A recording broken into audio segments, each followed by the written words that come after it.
आदाब नाज़रीन, खबरों के एक और बुलेटिन के साथ मैं हूं आसिफ रशीद। आगाज करेंगे अब तक की सुर्खियों के साथ।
चलिए अब पेश है खबरों की तफसील। आगाज करेंगे मुंबई की इस खबर के साथ जिसने पूरे मुल्क को इस वक्त शदीद गम में डाल दिया है। अजीम गुलकारा लता मंगेशकर आज इंतकाल कर गई। उनकी उम्र 92 साल की थी और वो काफी दिनों से अस्पताल में जेर इलाज थी। लता मंगेशकर कोरोना वायरस के साथ साथ नमोनिया से भी मुतासिर थी और 9 जनवरी को मुंबई के ब्रिच कैंडी अस्पताल में दाखिल कराया गया था, जहां वो अब तक जेर इलाज थी। गुज़श्ता रोज उनकी तबीयत बिगड़ने के बायस उन्हें आईसीयू मुंतकिल किया गया, उन्हें वेंटिलेटर पर रखा गया। लता मंगेशकर के इंतकाल से मुल्क और बैरून मुल्क में मौजूद उनके मद्दाहों में सोग की लहर दौड़ गई है। ब्रिच कैंडी अस्पताल में लता मंगेशकर का इलाज कर रहे डॉक्टर प्रतीत समदानी ने कहा कि लता मंगेशकर का सुबह 8:12 पर इंतकाल हुआ। इस बीच कोरोना से मुतासरा होने पर मुसलसल 28 दिनों तक दाखिल होने के बाद यहां अस्पताल में रहने के बाद वो मुतद्दिद अज़ा के नाकाम होने के सबब फौत हो गई। मौसीकी की सनत में लता मंगेशकर की शराकत बेमिसाल थी और उन्हें कभी फरामोश नहीं किया जा सकता। लता मंगेशकर ने 78 साल के करियर में 25,000 गाने गाए। उन्हें मुतद्दिद एज़ाज़ात से नवाजा गया और प्यार से उन्हें दीदी भी बुलाया जाता रहा। वो 3 बार की नेशनल अवार्ड याफ्ता थी। इसके अलावा उन्हें दादा साहब फाल्के अवार्ड और भारत रत्न से भी नवाजा गया था। लता मंगेशकर ने 5 साल की उम्र में काम शुरू किया और वो इस उम्र में घर की जिम्मेदारी संभालती थी जब बच्चे खेलते और आमतौर पर पढ़ा करते थे, लेकिन उस वक्त उन्होंने नई जिम्मेदारी संभाली। इस बीच अपने बहन भाइयों के बेहतर मुस्तकबिल के लिए बताया जाता है कि उन्होंने कभी शादी नहीं की और लता मंगेशकर शायद इस दुनिया से जब चली गई, लेकिन उनके सदाबहार गानों के मिरास मद्दाहों के लिए वो छोड़ गई हैं। लता दीदी अपने उन गानों के जरिए दुनिया में हमेशा जिंदा रहेंगी और अजीम गुलकारा लता मंगेशकर आज जब इंतकाल कर गई हैं, 92 साल उनकी उम्र थी। 1929 में उनका जन्म हुआ था और काफी दिनों से अस्पताल में जेर इलाज थी। कोरोना के साथ साथ जैसा कि पहले मैंने बताया नमोनिया से भी मुतासिर थी। और इस बीच आपको बताएं कि 9 जनवरी को मुंबई के ब्रिच कैंडी अस्पताल में उन्हें दाखिल कराया गया था, जहां वो अब तक जेर इलाज थी। मुसलसल वेंटिलेटर पर थी और वहां से बीच में तबीयत कल ठीक हुई, इस तरह की भी खबरें आई, लेकिन दोबारा वेंटिलेटर पर चली गई। इस बीच खबर जब ये मिली तो लता मंगेशकर की याद में 2 रोज़ा कौमी सोग मनाने का सरकारी जराये से जानकारी मिल रही है, ऐलान किया गया। इस दौरान कौमी परचम उनके एजाज में सरनगू रहेगा और उनकी आखिरी रसूमात रियासती एजाज के साथ अदा की जाएंगी। लता मंगेशकर कई अशरों तक हिंदुस्तान की सबसे ज्यादा पसंद की जाने वाली आवाज रही।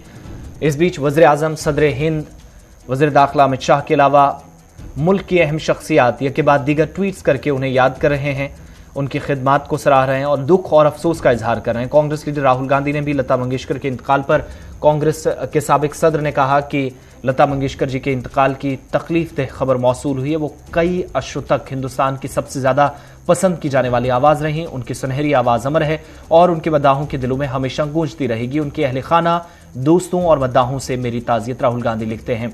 नितिन गडकरी मरकजी वजीर जिन्होंने सबसे पहले ट्वीट करके लता मंगेशकर के इंतकाल की जानकारी दी, उसके बाद वज़ीर आज़म ने भी दुख और अफसोस का इजहार किया। अपने साथ एक पुरानी तस्वीर को लता मंगेशकर के साथ शेयर किया और दुख का इजहार किया। राजनाथ सिंह, उन्होंने भी लता मंगेशकर के इंतकाल पर दुख का इजहार किया। संजय राउत, जो कि इस वक्त एक रियासत के अंदर हुकूमत में जिम्मेदारी निभा रहे हैं, उन्होंने भी दुख और अफसोस का इजहार किया। और इस वक्त जहां पर अब से थोड़ी देर बाद आखिरी रसूमात के लिए भी तैयारियां जो हैं वो लगभग की जा रही हैं, हतमी शक्ल दी जाएगी और उसके बाद मुकम्मल तौर पर यह भी ऐलान किया जाएगा क्या कोई सरकारी तौर पर भी उनके आखिरी रसूमात में शामिल होगा या नहीं। लेकिन मुल्क के अंदर सोग का भी ऐलान किया गया है।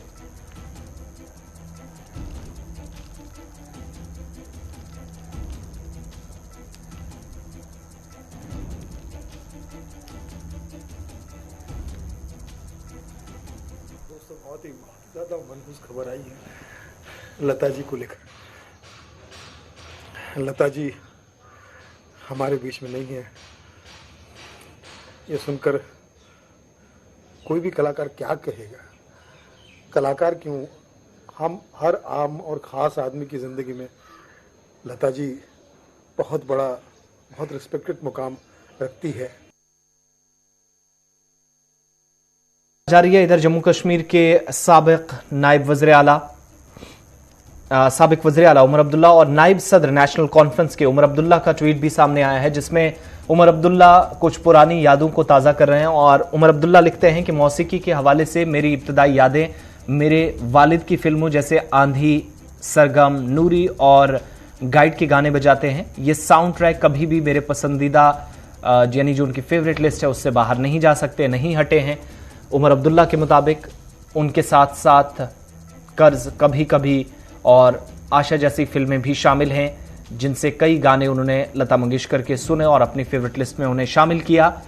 और एक और कभी भी नहीं होगा। ये सारी चीज़ें उमर अब्दुल्ला ने दुख का इजहार करते हुए और अब कुछ पुरानी यादों को अपने वालिद के साथ लता मंगेशकर की जो रही हैं उनको ट्वीट के जरिए आंधी, सरगम, नूरी और गाइड जैसी फिल्मों का नाम याद दिलाया कि वो कभी भी इनको अपनी फेवरेट लिस्ट से बाहर नहीं कर सकते।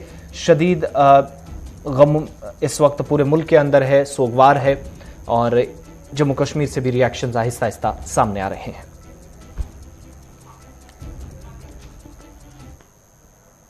बात सिक्योरिटी फोर्सेस की कार्रवाई की। बॉर्डर सिक्योरिटी फोर्सेस के एहलकारों ने लाइन ऑफ कंट्रोल के साथ साथ इंटरनेशनल बॉर्डर पर भी बड़ी जिम्मेदारियां संभाली और बैनुल-अक़वामी सरहद पर आज एक बार फिर दरअंदाजी को नाकाम बनाने का दावा किया गया।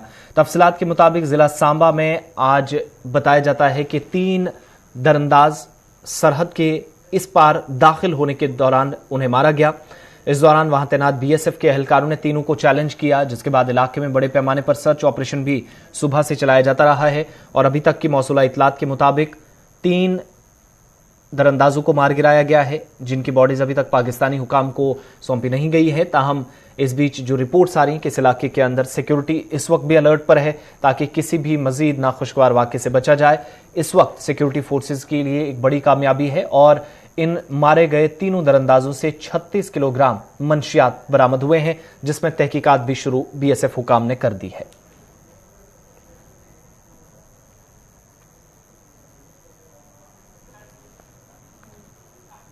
इधर सरहद जिला बारामूला के उड़ी तहसील में भी पुलिस ने नार्को टेरर मॉड्यूल से वाबस्ता 2 अफराद को हिरासत में लेकर उनके कब्जे से 18 करोड़ रुपए मालियत की हेरोइन बरामद की है। पुलिस के मुताबिक गुज़श्ता रोज यानी 5 फरवरी को एसएचओ पुलिस स्टेशन उड़ी के सरबराही में पुलिस टीम ने दाची बस्तरगान इलाके में पेट्रोलिंग के दौरान 2 गाड़ियों को शाहरा पर मशकूक हालत में पाया। पुलिस टीम गाड़ियों के नजदीक जो ही पहुंची तो बताया जाता है कि गाड़ियों में मौजूद ड्राइवरों ने राह फरार इख्तियार करने की कोशिश की, ताहम पुलिस ने पेशा वाराना सलाहियतों को बरोकार लाकर दोनों को धर दबोचा। पुलिस के मुताबिक दोनों गाड़ियों की तलाशी के दौरान 8 पैकेट बरामद हुए, जिनमें 9 किलो हेरोइन मौजूद थी, जिसकी मालियत 18 करोड़ रुपए बताई जाती है। गिरफ्तार शुदगान की शनाख्त मोहम्मद साबिर बताया जाता है कि इनका ताल्लुक जबड़ा कमलकोट उड़ी शुमाली कश्मीर से है, जबकि परवेज अहमद तांतरे जो कि रफियाबाद सोपोर का रहने वाला है।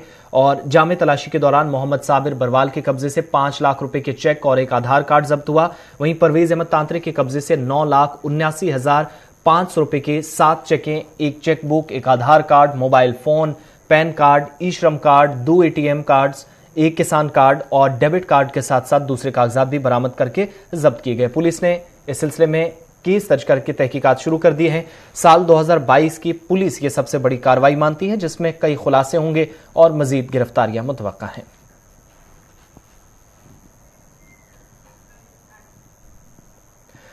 जम्मू कश्मीर के chief secretary doctor Arun Kumar Mehta ने यूनियन टेरिटरी में तमाम सरकारी मुलाजमीन की माहाना कामकाज का जायजा लेने के लिए J&K employees performance monitoring EPM portal का आगाज किया। इस मौके पर additional chief secretary finance Atul Dulloo, principal secretary GAD Manoj Kumar Dwivedi के अलावा इंतजामिया के दीगर सीनियर अफसरान बशमूल NIC के लोग भी मौजूद थे। डॉक्टर मेहता ने यूटी में गुड गवर्नेंस के तरीकों पर एक आला दर्जे पर ले जाने की पहल को एक अहम रास्ता करार दिया और बताया कि जम्मू कश्मीर में हर सरकारी महकमे में तमाम मुलाजमीन की जिम्मेदारी कितनी अहम है और अहदाफ और कामयाबी को कैसे हासिल किया जाए, इसके लिए पोर्टल इंतहाई जरूरी करार दिया गया।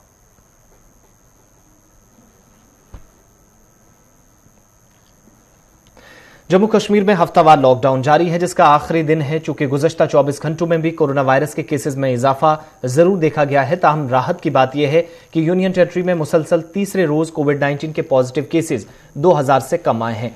4 अफराद की कोविड से मौत भी हुई है। ताज़ा केसेस में 887 जम्मू सूबे से, जबकि 719 वादी कश्मीर से सामने आए। इस बीच केसेस की मजमूई तादाद 4,45,000 से तजावुज कर गई है। जिलावार तफसीलात फराहम करते हुए सरकारी बुलेटिन में बताया गया है कि श्रीनगर में 212, बारामूला में 113, बडगाम में 75, पुलवामा 47, कुपवाड़ा 47 केसेस रिपोर्ट हुए। इसी तरीके से जम्मू के अंदर भी, जहां पर Jammu 307, Udhampur 46, Rajouri 24, DUDA 259, Kathua 24, Samba 94 cases report हुए हैं। जम्मू सूबे में अब तक 2302 और वादी में 2404 अमवात हो चुकी हैं, जबकि हफ्तावार लॉकडाउन का आज दूसरा रोज है।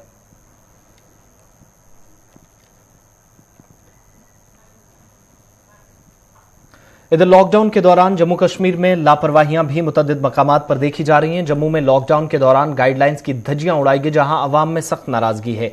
जम्मू सूबे के अंदर पाबंदियों के बावजूद भी कई इलाकों में जहां पर गैर जरूरी आमदोरफ्त पर या नकलो हरकत पर पाबंदी थी, इसके बावजूद नकलो हरकत दिखी, जिस पर लोगों ने इंतजामिया की कारकर्दगी पर सवाल उठाए कि अगरचे सरकारी दफातर से हुक्मनामे जारी होते हैं, ताहम जमीनी सतह पर अमलाने के लिए कोई कार्रवाई अमल में नहीं लाई गई।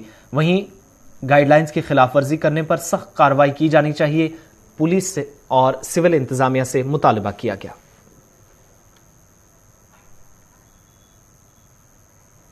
मुझे जम्मू वासी होते हुए शर्म आ रही है अपने एडम के चेहरे देखते हुए, जो बंद कमरों में ऐसे ऑर्डर बना देते हैं, एक लॉलीपॉप दे देते हैं आम पब्लिक के मुंह में, चूसते रहो चूसते रहो।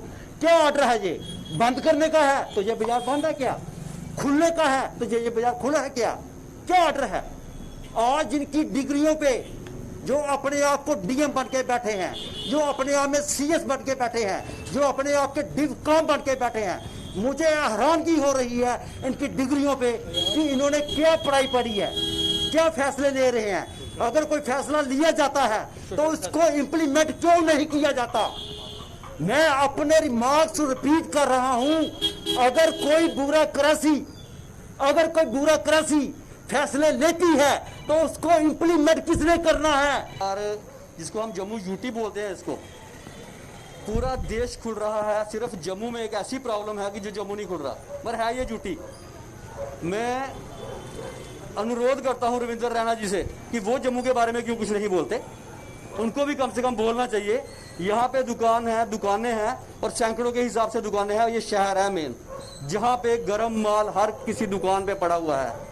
हमारे ये 2 दिन जब खराब होते हैं तो हम 10 महीने इसको हम नहीं संभाल के रख सकते और ना ही रख पाएंगे।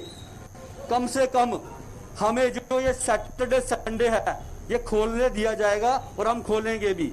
हमें मजबूर मत करो एक आंदोलन करने के लिए कि हमने किराए निकालने हैं, दुकानों के किराए निकालने हैं, मुलाजमों के खर्चे निकालने हैं।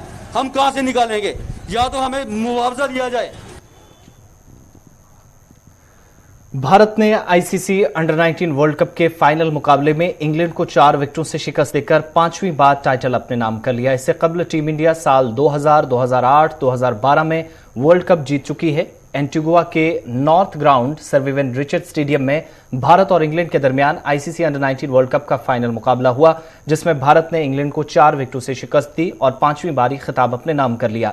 तेज गेंदबाज राज बावा ने 31 रन देकर 5 विकेट लिए और रवि कुमार ने 34 रन पर 4 विकेटें हासिल की, जबकि जारहाना गेंदबाजी की बदौलत भारत ने इंग्लैंड को आईसीसी अंडर-19 वर्ल्ड कप के फाइनल में 44.5 ओवरों में 189 रन पर निपटा दिया। इस वर्ल्ड कप में इंग्लैंड की टीम पहली मर्तबा ऑल आउट हुई है, जबकि भारत की तरफ से यह दफा हासिल करने में शेख रशीद ने 50 और बावा की जानिब से 34 रन भी काफी काम आए, जहां पर 116 गेंदों पर 12 चौकों की मदद से जेम्स ने इंग्लैंड के लिए 95 रन बनाए थे, ताहम वो इंग्लैंड की कामयाबी का सबब नहीं बन सके। वहीं राज बावा ने 9.5 ओवर में 31 रन देकर जहां 5 विकेट लिए, रवि ने 4 विकेट लेकर एक बड़ा रोल प्ले किया, जबकि कौशल तांबे के हिस्से में 1 विकेट आया। इस बीच जेम्स सेल्स 65 गेंदों पर 34 रन बनाने वाले सबसे ज्यादा रन्स बनाकर इस फहरिस्त में इंग्लैंड की तरफ से ऊपर रहे, ताहम भारत की जानिब से हदफ को जल्द हासिल करके साल 2000, 2008, 2018, 12 और 22 में एक बार फिर से 5वां वर्ल्ड कप अपने नाम कर लिया।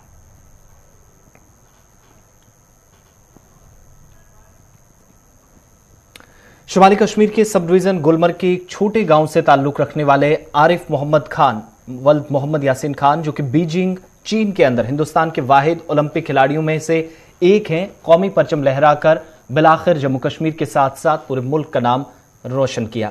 इस बीच सब डिवीजन गुलमर्ग में जहां पर आरिफ के बीजिंग पहुंचने ही जश्न का समा है, आज दिन भर भी लोगों की कसीर तादाद उनके घर पहुंचकर उनके वालिदैन को मुबारकबाद पेश कर रही है, जबकि उनके घर वालों की जानिब से भी कहा जा रहा है कि शुरुआत से ही आरिफ की दिलचस्पी खेलों में ज्यादा रही है और सरमाई खेलों में जाने का वो पहले से ही शौकीन रहा है।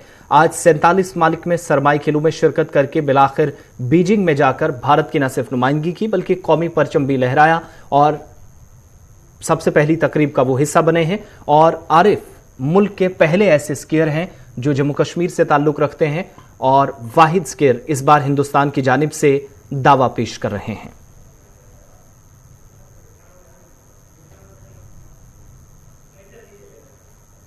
सबसे गुलमर्ग से ताल्लुक रखने वाले आरिफ खान के घर में इस वक्त मौजूद हैं, क्योंकि अगर हम बात करेंगे कल ही आरिफ खान ने बाज़ाब्ता तौर वाज़ह किया कि जम्मू कश्मीर के नौजवानों में टैलेंट की कमी नहीं है। तो इस वक्त हम आरिफ खान के घर में मौजूद हैं, उनकी मां से हम यहाँ पर बात करेंगे कि क्या ख्वाहिशें थी आरिफ खान की, तब जाके जो आरिफ खान ने बाज़ाब्ता तौर ओलंपिक्स में शमूलियत की है। अस्सलाम वालेकुम, क्या शुक्रिया आप? वालेकुम सलाम, बिस्मिल्लाहिर्रहमानिर्रहीम।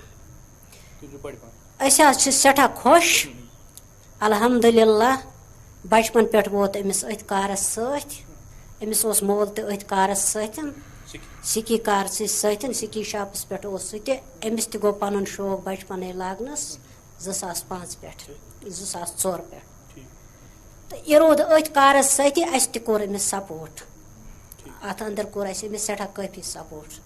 अस वन यह वात अत मकामस पे यकदम जल्दो जल्द वात अत मकामस पे, सोन ख्वाब गए पूर। तो सठा जान अस खतर अम कर यह तरक्की जम्मू कश्मीर खतर, सरसी इंडियास खतर, पन्न हमसायन खतर, पन्नस गामस खतर, फैमिली कोरनस सपोर्ट, बॉय कोरनस, माल कोरनस, माज कोरनस, हर कंस कोरनस सपोर्ट अत मज।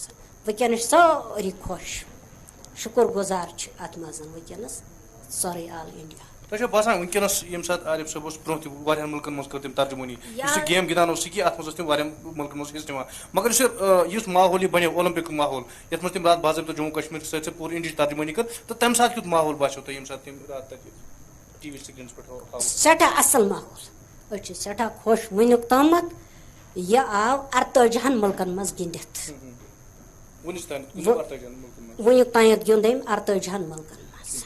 आज दोस मे घरस मज मुबारक करने, पन तह हमसाय तह सारी लूक वारिया लूक यह गुलमर्ग मज बचपन पे सिकी करान, यह बाकियन तह हेचनावान, उमन तह वन यह वनकस तह वन यह ब्रोह ब्रोह पकु तुह वातनायो अल्लाह ताला अत मकामस पे।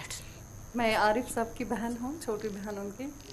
तो हम बहुत खुश हैं कि कल ओपनिंग सेरेमनी हुई आरिफ साहब की ओलंपिक्स में, तो we are very delighted, it's an honour. ये हमारे लिए एक ऑनर की बात है कि हमारे भाई साहब ओलंपिक्स में गए, उन्होंने ये स्टेज, ये मकाम हासिल किया है। अल्हम्दुलिल्लाह ये सब अल्लाह ताला का की देन है और इस कामयाबी से अल्लाह ताला ने उनको नवाजा है। हमसे ज़्यादा, फैमिली से ज़्यादा तो हमारे नेबर्स जो भी हैं, रिलेटिव्स, जो भी कश्मीर, पूरी आवाम खुश है। आरिफ साहब ने न कि अपनी फैमिली को प्राउड फील कराया है, पूरे कश्मीर को, पूरे हिंदुस्तान को प्राउड फील करवाया है। और हम इस बात से बहुत ही खुश हैं कि हमारे घर से हमारे फैमिली मेंबर ने ऐसा किया है।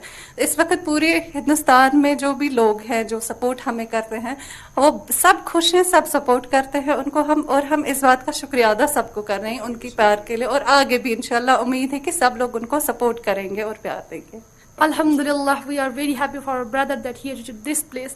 He had worked very hard from the very beginning और अल्लाह ताला ने उनकी मेहनत को रंग लाया और उन्हें इस मकाम तक पहुंचाया। हम चाहते हैं कि वो बेटर परफॉर्म करे और कामयाब होकर घर लौटे। We wish him all the best.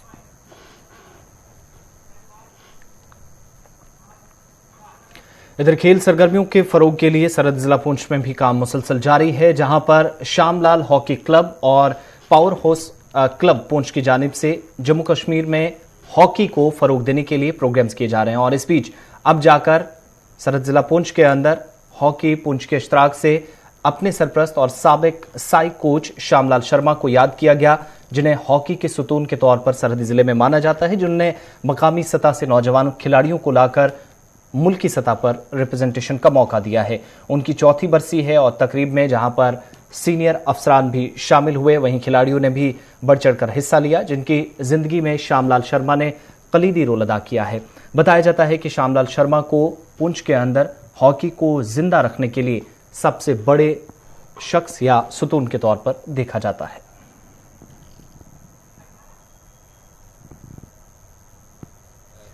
हमारे बीच से 4 साल पहले श्यामलाल शर्मा साई हॉकी कोच, उनका जो है वो आज ही के दिन निधन हुआ था।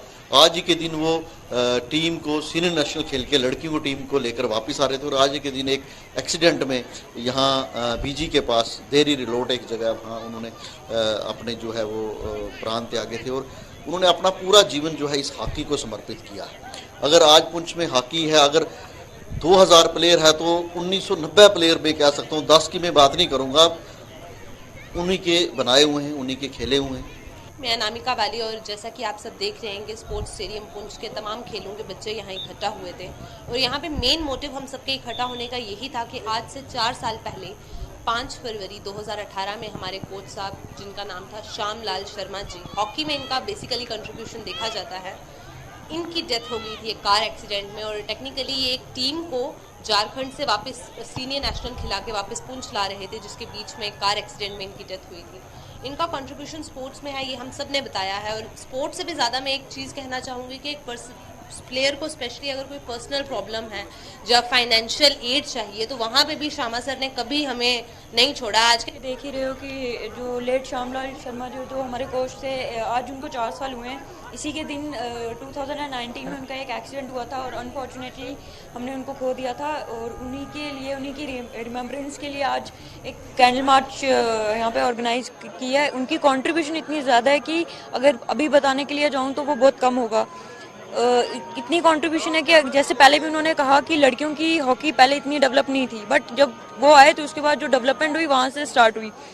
और वही थे पुंछ में पहले जिन्होंने टर्फ के लिए डिमांड की थी और आज वो नहीं है, बट टर्फ का जो काम है वो चल रहा है। बट एक रिक्वेस्ट भी ये है कि टर्फ का नाम जो है वो भी श्याम सर के नाम से होना चाहिए, क्योंकि उनकी